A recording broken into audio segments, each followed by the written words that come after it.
Let's go into the next section, dissidents. This word means to be an opponent of the established political order of the time, so-called order. I'd say to be an opponent of the established chaos of the day. So what's a dissident? Well, what's a true dissident? A true dissident is somebody who opposes the established political condition of slavery, regardless of how dangerous it is for their physical safety, because they understand that slavery is always immoral and illegitimate, and they correctly value creation's gift of free will above all else.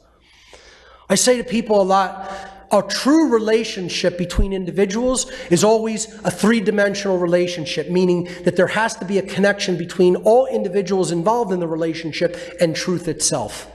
Anything else is a disconnected, flat, two-dimensional, so-called relationship. That's why a true relationship that we have, the other person is always connected with the values of truth and the principles of natural law, if it's a true relationship. I mean, you know, the American revolutionaries are no better, there's no better example anywhere of a true dissident that valued their people and their country that they were living upon and stood against tyranny. And then you have someone like an individual, you know, like the person who stood in front of the tank in Tiananmen Square before the Tiananmen Square massacre. I mean, you want to talk about balls. I mean, you want to talk about courage. There's somebody to look up to. You'll have this argument all the time. Well, what are we going to do? Stand up to tanks? Yeah! We're going to stand up to tanks if that's what it takes. Yeah! I'll stand up to a tank if that's what it takes to protect freedom and truth. Yeah! Absolutely! Think I'm worried about what these psychopaths have? I'll force your hand to drop hydrogen bombs on the world. I'm not backing down. I don't care how many people you kill or threaten. You want to know why? I know who we're really up against. I know definitively, not by a belief, not by reading about it in a book, not by being told by anybody else. I was in the room with these psychopaths who run the world. And if you were there too, you'd fight as hard as me or harder. There would be no excuses about, I have this, or that to do. This is what you'd be doing. Everybody. That's why people ask me, what do you want to be able to do, Mark? Do you want any special power? Would you like to have any kind of a special ability or power? Yeah, I say the same thing all the time to every room I speak in front of. I want to have the ability to, against natural law, kidnap an individual and bring them someplace that I want to bring them without their consent. Now, how strange does that sound for me to say? But that's what I want the ability to do. And without consequence. I would like to have the supernatural ability to kidnap another human being against their will without consequence, because you know where I would take them? I would take them to a satanic ritual house dungeon, and I'd dump them in the basement, and the Satanists would have their way with them, and the police would be guarding the ritual chamber, and then no action would ever be taken against the Satanists performing the rape or murder or violence that would be conducted, and then they would know definitively what the world is. Definitively. They would know. They wouldn't have a belief about it. They would know. That's why I want that power. You know? I would also take the ability to convey everything that I know with a touch. That would be a nice second power. That would be a nice one. Okay? Yeah.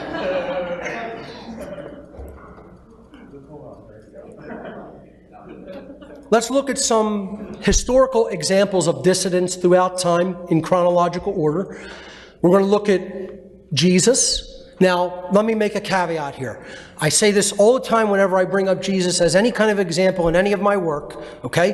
One, I'm not propagating any religion, I'm not propagating Christianity, okay? I'm not in any way putting this up on a pedestal. I'm talking about this in an allegorical sense, or if you want to prefer to look at Jesus as a historical figure, whether he was or not, we're talking about the story as portrayed in the New Testament and the actions and the teachings, the actions he performed and the teachings that he propagated as either a historical or allegorical figure.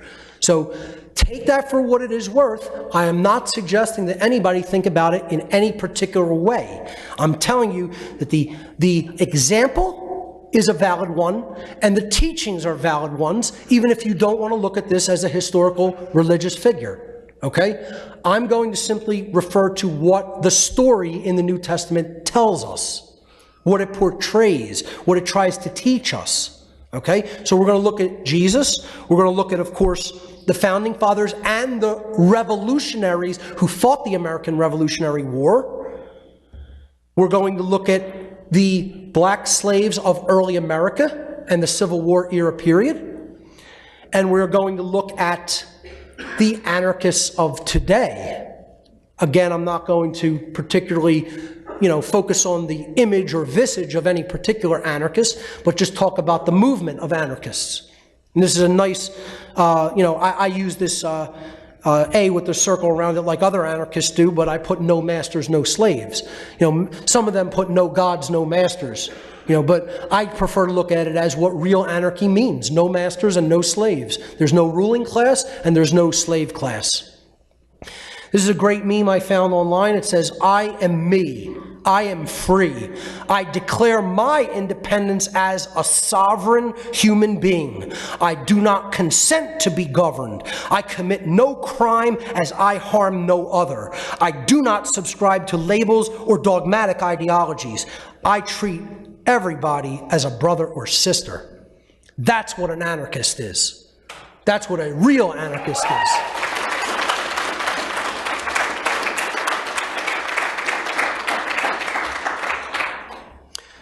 So, the first example of the four examples we're going to talk about, Jesus being a dissident. In the allegorical story in the New Testament of Jesus, he was a dissident who opposed the three major institutions of slavery of his day. And incidentally, these three institutions are the three main institutions which still perpetuate human slavery today. Nothing has changed since the day that the story of Jesus was, the time period it was written about. Zero. Nothing has changed. The same institutions are in control of this planet as were in control of this planet then over 2,000 years ago. And here's what they are. I call them the unholy trinity. Religion, which is really the father figure of it all. See, people always ask me what's at the top in the worldly sense. Oh, are banks in control, Mark? Are the governments in control? Is the shadow government or deep state in control? No. It's a priest class. Those who are familiar with my work will understand this. The force of religion ultimately runs this world still to this day. They've just taken a overtly closed down role, a hidden role. They've gone from the overt to the covert. Okay? So they've gone into the underground, occulted realm, but they are still ruling from that occulted realm. The occult rulers of the world constitute a religious priest class, as I've talked about in much of my other work. But this is the father of the unholy trinity, because it is thought control. That's what religion is there to do, false religion. It perpetuates ignorance through blind belief. It's based upon belief, not search for truth, for the actual truth of the reality of the laws of nature. It is controlled by a dark occult priest class, and religion is the essence of all forms of mind control. The two things I'm going to be talking about underneath are also forms of mind control and religion. That's why religion is the ultimate force holding back an understanding of natural law and true freedom from humanity. Because money, as I'm going to talk about in a moment, is also a religion. It's the second most powerful religion that there is, besides actual religion itself. The idea of a hardened false belief system in the mind, instead of a search for and an understanding of truth. So religion is the basis of the old world order of slavery, so-called order.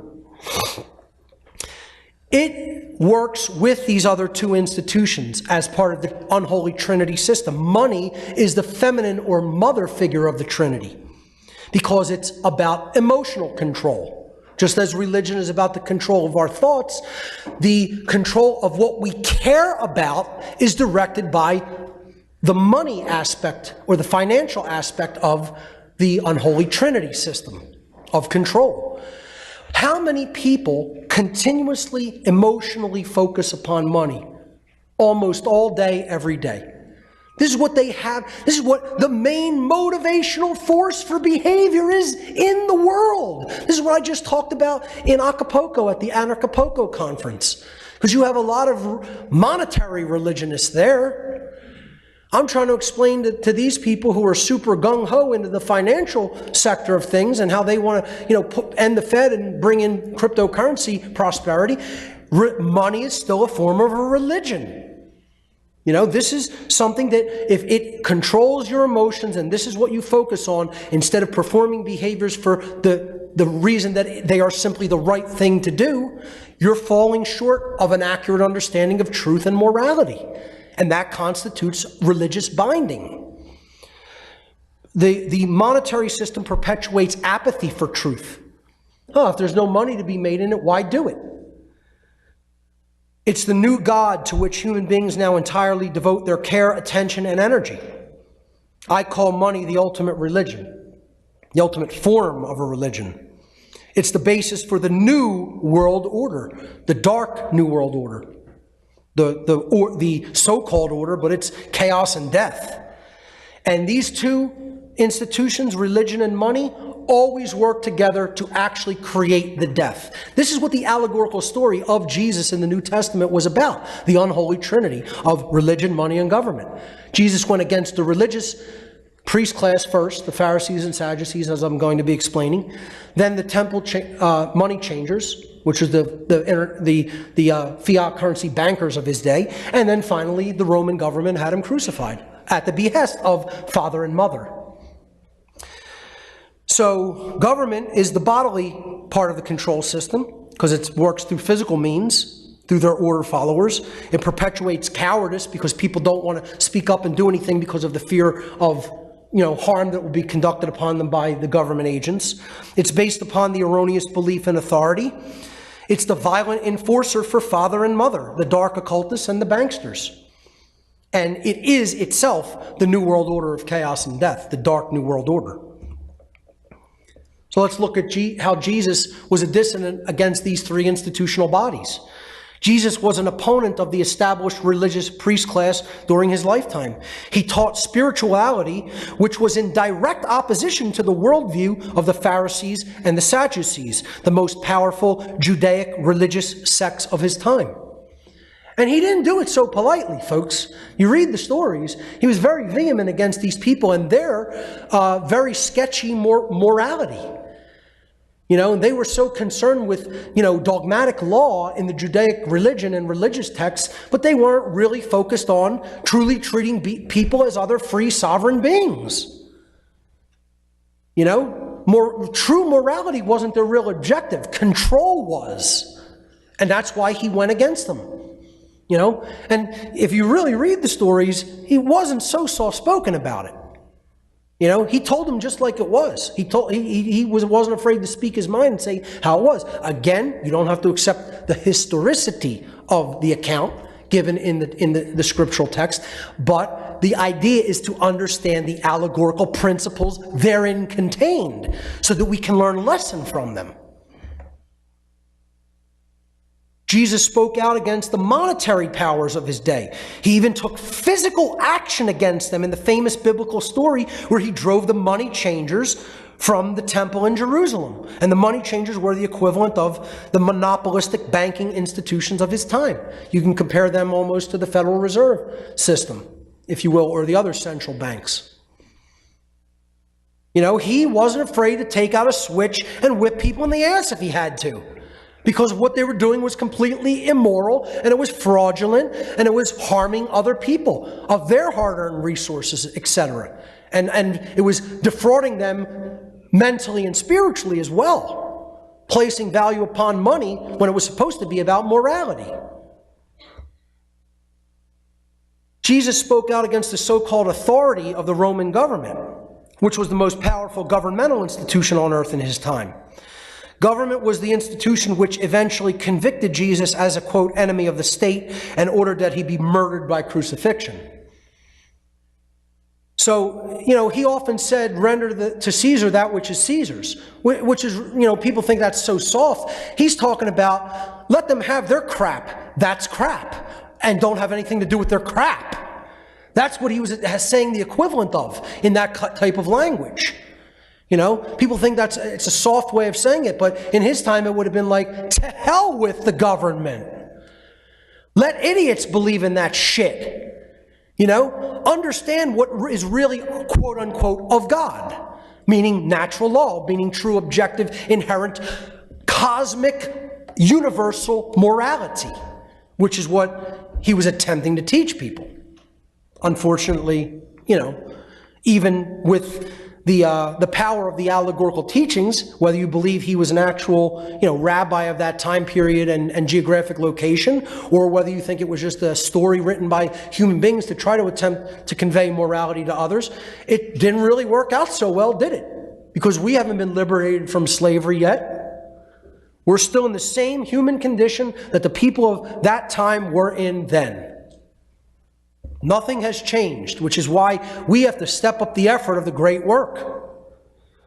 Through the allegorical story in the New Testament, we see how all the institutions of slavery of Jesus' time, the same institutions of slavery that exist today, colluded to have him murdered with the consent of the brainwashed population. The government, the religious institutions. Here you have the religious and governmental institutions together, depicted in a cinematic portrayal of the events as depicted in the New Testament. And then Jesus was finally the murder was actually performed by the police of his time, the Roman centurions. I say to traditional Christians all the time, you do realize the police murdered Jesus Christ, do you not? And they look at me like I have snakes growing out of my neck, and big, huge, antelope horns coming out the top of my head. And I'm like, how could you read the same text that I just read and not understand that the murder of Christ was conducted by a collusion of religion, money, and governmental powers? And the actual assassination / murder / execution was conducted by the police that followed their orders to do it.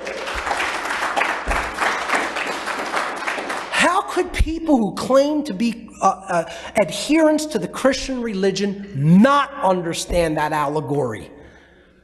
It's unfathomable to me that they cannot recognize the Roman centurions were the police and military of the Roman Empire during that time period. And if they were given the orders to do this and did it because they were following orders, people think that wouldn't happen today. If Jesus existed today and the police were commanded to murder him on command, they would do it in a heartbeat. Without questioning the motives of their masters one iota.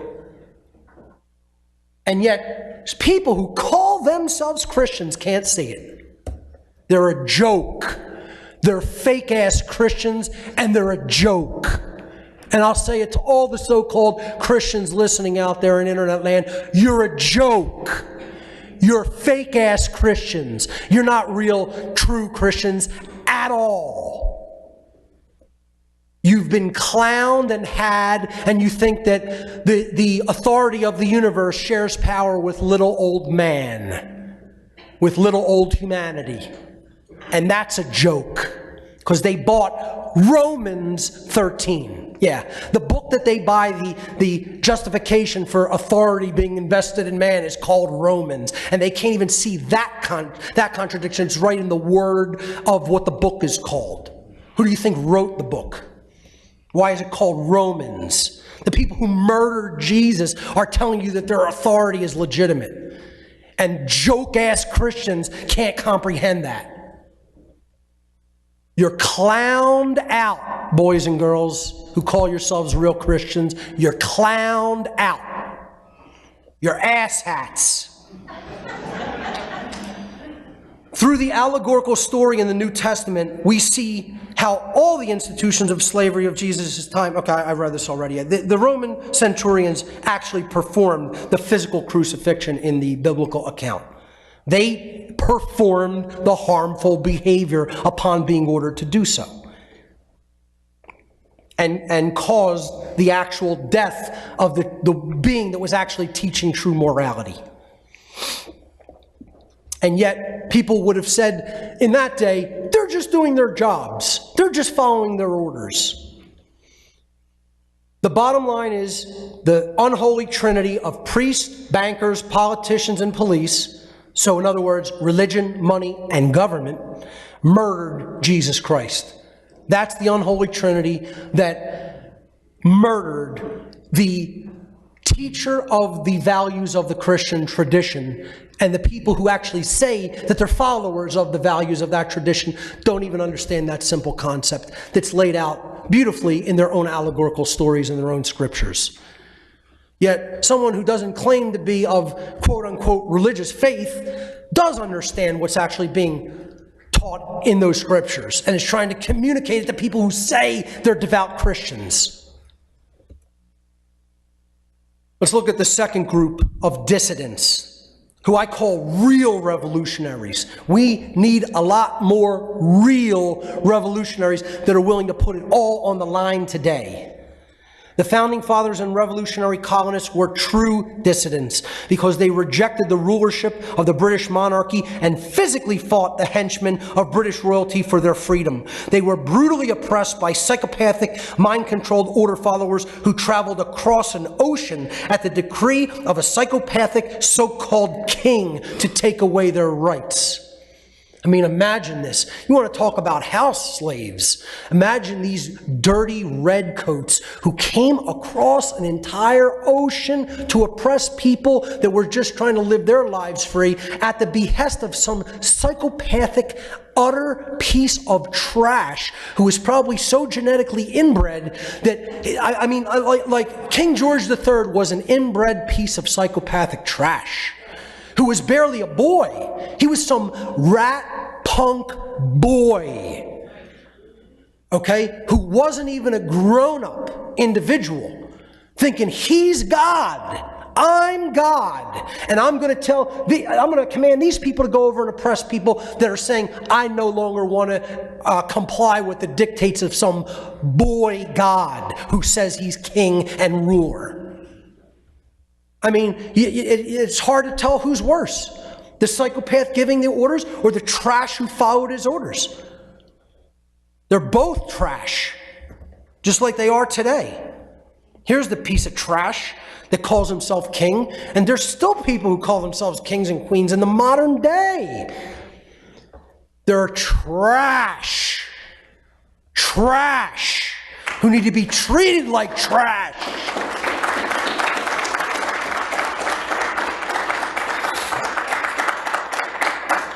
The American colonists lived under constant duress inflicted upon them by the British soldiers if they didn't obey the king's edicts or hand over any of their hard-earned resources at the king's decree. They were oppressively taxed, prevented from using alternative currencies, and had their freedom of speech curtailed, their freedom of assembly curtailed as well, and had their right to self-defense through the ownership of firearms removed. That's what really started the American Revolution.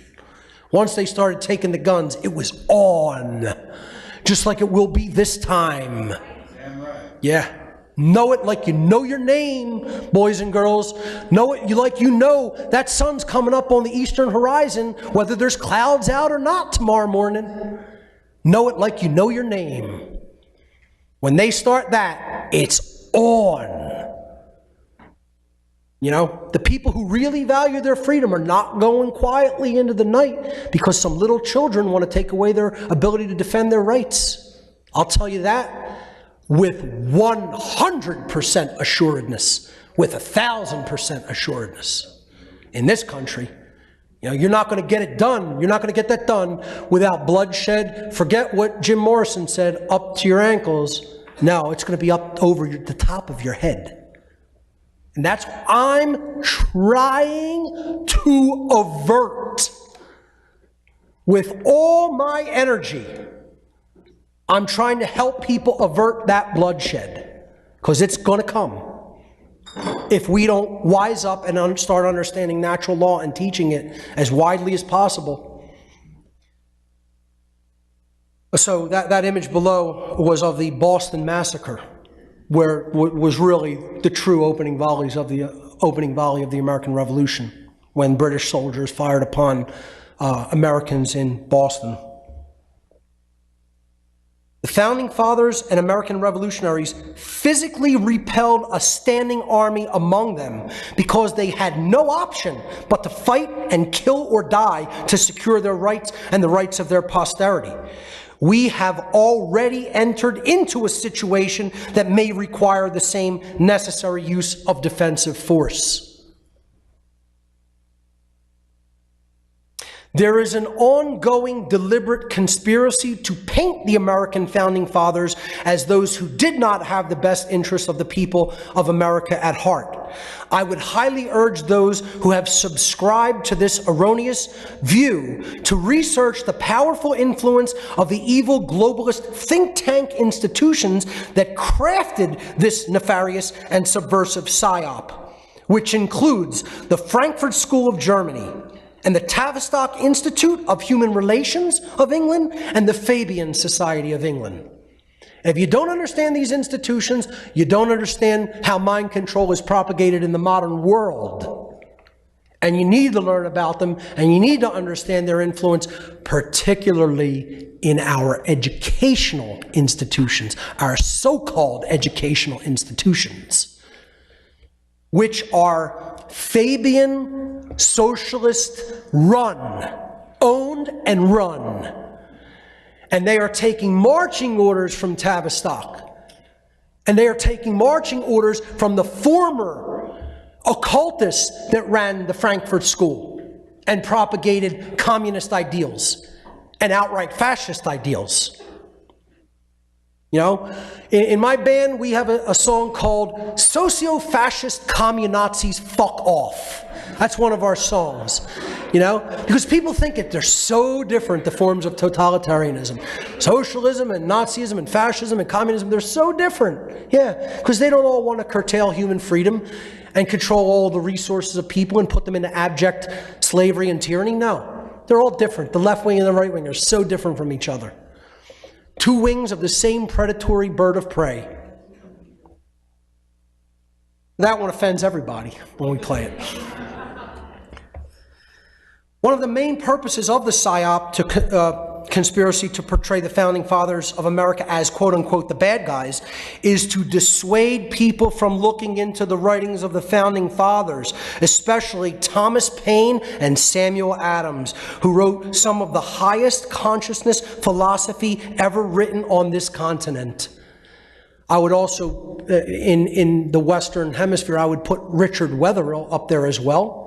You know, as far as writing, I put Larkin Rose up there as well, you know. But these guys, I mean, you have to read their writings. You can't just hear the name and say, oh yeah, they were some of the Founding Fathers. You read their writings, you're going to understand why they're taking this out of the schools. They're not playing games. They don't want people to understand what these men thought and wrote. Another part of this PSYOP is to discredit the philosophy and writings of Thomas Jefferson, the writer of the Declaration of Independence, because he was a slave owner. While this was true, the Founding Fathers were no angels, they were not perfect men, they certainly had flaws and made mistakes and did things that were wrong. I am not condoning everything that they did, and I am not saying that they were angelic by any stretch of anybody's imagination. They were flawed men. They did not have all the answers, and many of them did not go all the way in consciousness to true anarchy and the understanding that all beings have the same rights to remain unharmed and unenslaved. So, while it was true Jefferson was a slave owner, he worked tirelessly to try to have the practice of slavery abolished in the colonies and in early America. And if you read his writings, he continuously puts forward as a theme how wrong and immoral slavery was. And let me tell you something. In the state of Virginia, where he lived, it was illegal and punishable by death to release a slave in the state willfully. because they actually did not consider them human beings and looked at it as you are going to unleash an animal upon our society. That is how fucked up their thinking was. You could have been jailed forever or put to death by the act of releasing us. Now, I say, whatever, it still should have been done. He still should have done it. I'm not making an excuse for why he didn't do it. He made a verbal contract upon traveling to the Second Continental Congress just before he left that upon his return he would free his slaves, and he worked tirelessly to do that. He was involved in different anti-slavery abolitionist coalitions, and he constantly advocated for this in the state of Virginia. You know, it's a very interesting story about the Declaration of Independence. You have to really understand the clashes that happened during these committees. You know, the southern states were very, very, very vehement about keeping the slavery practice in place. So Jefferson called the practice of slavery a moral depravity and a hideous blot upon society, and continually worked toward abolition. He even wrote anti-slavery clauses into the original Declaration of Independence, the original writing. But delegates of the southern colonies, led by the South Carolina Representative Edward Rutledge, threatened to strike down the motion for American independence in committee at the Second Continental Congress if Jefferson did not willfully, of his own accord, remove the anti-slavery clauses from the original draft of the Declaration of Independence. Actually, Rutledge gathered up all the delegates of all the southern colonies, and they walked out of Independence Hall in Philadelphia in mass. Benjamin Franklin and John Adams had vehement arguments with Thomas Jefferson, who said, essentially, screw them. It's staying just as I wrote it. I'm not striking these clauses because slavery is immoral. Jefferson and Adams both said to him, we have to secure independence first. And this is, yes, it is a blot upon our society. They agreed, but they said, if these other rich men who wrongly are using these human beings as their, their monetary system of labor for their crops that they grow and sell worldwide, and they walk out of this committee, America will never begin. We will never begin the country. It will die in this committee at the Continental Congress. They begged him to willfully remove the clauses, and he finally capitulated, and that's when the southern states came back in as a delegation and agreed to pass the motion for independence and sign the Declaration of Independence. But how many people know that history? Right, because we're not being taught that in schools. The neo-Marxist so-called educators want to create race division. Most of all, they don't want you to understand the philosophies that the founders were really writing. So they want to paint them as only rich white men that did not care about the practices of slavery that were taking place, and that's simply untrue. Now, that being said, some of the southern delegates were bastards, and they held vehemently on to this immoral position. Edward Rutledge was probably the most vehement and immoral among them because he was the youngest and richest, and he had profited the most from this practice.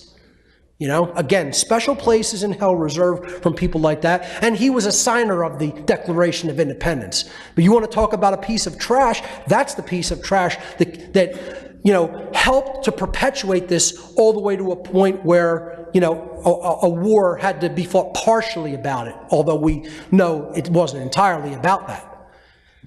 But we have to understand the northern founding fathers, they wanted to abolish the practice then and there, many of them.